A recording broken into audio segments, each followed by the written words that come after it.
Değerli abituriyentlər, indi isə Dünya Toxum Anbarı mətninin izahını yerləşdirəcəm. 11-ci siniflərin, yəni ikinci mətnidir. Video keçməmişdən qabaq kanala abunə olmağı unutmayın. Biz isə sürətli şəkildə izaha başlayaq. Demək belə, mətni yazmaqda müəllifin əsas məqsədi nə idi? Burada diqqət eləsək, yazmışdı ki, Dünya Toxum Anbarı haqqında məlumat vermək və əhəmiyyətini göstərmək. Həqiqətən də belə, yəni bu mənada işlənmişdi ki, biz onu bilməliydik ki, mətnin, belə deyim də, mənası nədir, əhəmiyyəti nədir bu mətnin? Çünki Dünya Toxum Anbarı baş verən təhlükələrə qarşı, yəni yaradılmış bir ehtiyat tədbiri idi də, belə deyək. Ona görə burada 23-də D daha düzgündür. 24-də biri Dünya Toxum Anbarının təhlükəsizliyi üçün görülən tədbirlərə aid deyil. D variantı burada şagirdimiz yazıb, anbar qayanın içində təbii olaraq mühafizə olunmuş bir ərazidə yerləşir. Bu əslində, yəni buzlaqlar yerin altında, qayaların altında bu təbii, belə deyim də, bir mühafizə sayıla bilər. Düzdür, qıraqdan da qoruyurdular, amma təbii olaraq mühafizə olunmuş bir ərazidə yerləşir, bu da var. Əlavə olaraq insanlar da qoruyur. Amma C variantında müxtəlif ölkələrin alimləri Dünya Toxum Anbarına elmi tədqiqatlar aparırlar. Burada sırf ölkələrin alimlərindən danışmır daxı. Yardım var idi, amma sırf tədqiqat işi ilə bağlı alimlərin gördüyü iş birbaşa adı çəkilməmişdi deyə C-ni götürmək daha məntiqli olar. 25-li tərkib hissi ilə bağlı uyğunluq. Girişə diqqət eləsək, təbii fəlakətlərin ağır nəticələrin qarşısını almaq üçün hər zaman yollar axtarılır. Bu girişə aiddir. Çünki tədbirlər görülür, yazıb. 1Y. 2-də ortalara aiddir, yəni əsas hissəyə aiddir. Baxsaq, anbar milyonlarla toxum nümunəsi saxlamaq gücündədir. Məsələn, bunu 3-cü abzasa artıra bilərik. Dünya Toxum Anbarı planetin bioloji müxtəlifliyini qorumaq məqsədi daşıyır. Bu 2-ci abzasdır, bu da əsas hissədir.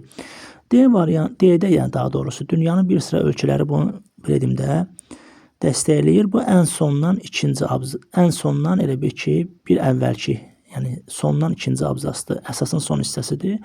Bunlar hamısı əsasa aiddir. Amma nəticəyə A-nı götürə bilərik. Bir sözlə Dünya Toxum Anbarının yaradılması bəşəriyyətin gələcəyi üçün atılmış mühüm addımdır. Bu da, yəni bir sözlə bildiyimiz kimi nəticəyə bildirir də. Bunu da sona artıra bilərik. Deməli, 1Y, 2BCD, 3A. Yəni 25-də A variantı. 26-da hansı suala cavabı yoxdur? Deyir, hansı, bircə saniyə, Dünya Toxum Anbarı kim tərəfindən yaradılıb? Burada şagirdimiz səhv yazıb.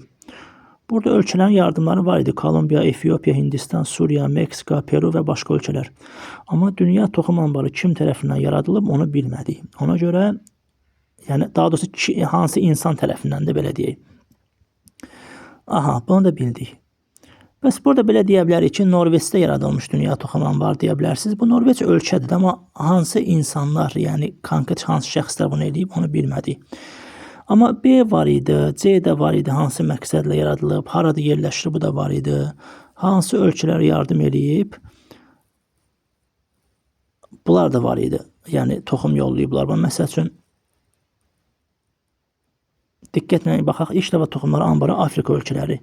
Yəni hansı ölkələr? Afrika ölkələri, sonrası Kolumbiya, Efiopiya. Amma kim tərəfindən yaradılıb? Bir dənə də baxaq. Bunlardan biri Norveçdə yaradılmış Dünya Toxum Anbarıdır. Amma bunu yaradan kimdir, onu bilmədik. Yəni Y variantında Afrika ölkələri bilinir. Burada biraz mübahisə yarana bilər ki, bəlkə burada konkret hansı Afrika ölkələrini demək istəyirdi. Onu, belə deyim də, biraz mübahisə yarada bilər. Amma mən düşüncəmə görə kim sözü olduğuna görə burada hansı insanlar onu bilmədik. Yəni 26-da A daha məntiqli olar. 27-də mətndə altına xətt çəkilmiş söz hansı cümlədə eyni mənada işlənmişdir. Burada yer, yəni termin olaraq da yerdə həyatın, yer planetində. Ona görə yer günəş sistemində həyat olan yeganə planetdir desək, bu daha məntiqli olar. 27-də D. 28-də mətndə tün qara hərflərlə verilmiş hansı sözün mənası səhv göstərilmişdir.